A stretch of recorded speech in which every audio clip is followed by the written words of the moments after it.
आणि आमची एफर्ट आहे.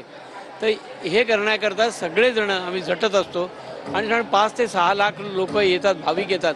त्यांना सुरळीतपणे आणि चांगलं दर्शन देणे हे एक महत्त्व आहे. त्याच्याकरताच आता या देवळाचा आराखडा पण बदलण्यात येणार आहे आणि तेव्हा जास्त लोकांना जास्त सुरळीतपणे दर्शन मिळावं एवढीच आमची इच्छा आहे. त्याचा आराखडा आम्ही सुरू केला आहे. शिंदे साहेबांनी पण त्याच्याकरता भरपूर मदत केलेली आहे आणि त्यांच्या सहकार्याने आम्ही हे करू शकू असं आम्हाला आशा आहे. आपण विठुरायाकडे काही साकडा घातला आहे का? कारण की मंदिर अनेक वर्षापासून आपण चालवतो. आमचं दरवर्षी विठुरायाकडे असंच साकडं असतं की जास्तीत जास्त भक्तांना इकडे येऊन दे. आम्ही दरवर्षी अशी प्रार्थना करतो की थोडा कमी पाऊस पडू दे, म्हणजे सगळे लोक भक्त जास्त लोक दर्शन घेतील आणि आमची सोय, आम्ही भक्तांची सोय चांगली करू. त्याच इच्छेने आता देवळाचा पुनरुज्जीवन करण्याचा हे आहे. जेव्हा आता 2 वर्षांनी बहुतेक अजून ह्याच्यापेक्षा चांगली अरेंजमेंट केलेली असेल अशी आशा आहे. आमचे आराखडे चालू आहेत आणि शिंदे साहेब पण आम्हाला मदत करत आहेत. नक्कीच. त्यासोबत या प्रति पंढरपूरचे वैशिष्ट्य कशा पद्धतीने सांगाल? कारण की आपण मुख्यमंत्री एकनाथ शिंदे यांच्यासोबत चर्चा केली, काही मागणी त्यांच्याकडे ठेवली आहे का आपण मंदिर? आम्ही मागणी पूर्वीच त्यांच्याकडे ठेवली होती आणि त्यांनी आमची मागणी मान्यही केली आहे. या गोष्टीकरता मोठी अडचण सगळीकडे जशी असते देशाची असते.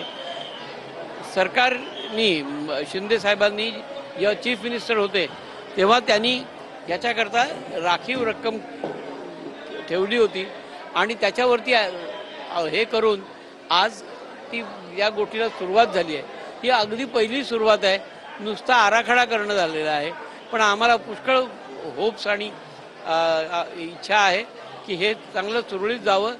आम्हाला असं वाटतं की 2 वर्षामध्ये हे पूर्ण होईल आणि सगळ्या लोकांची आम्हाला मदत आहे.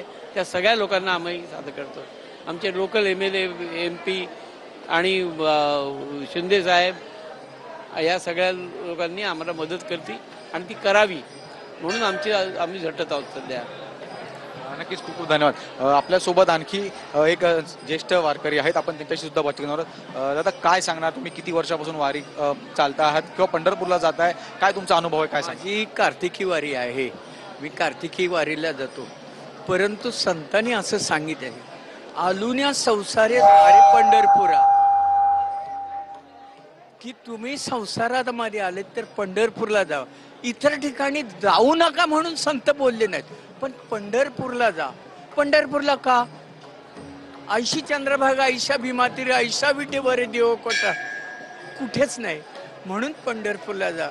आणि पंढरपूरला गेल्यानंतर आता पंढरपूरचा पांडुरंग कळसावर असतो.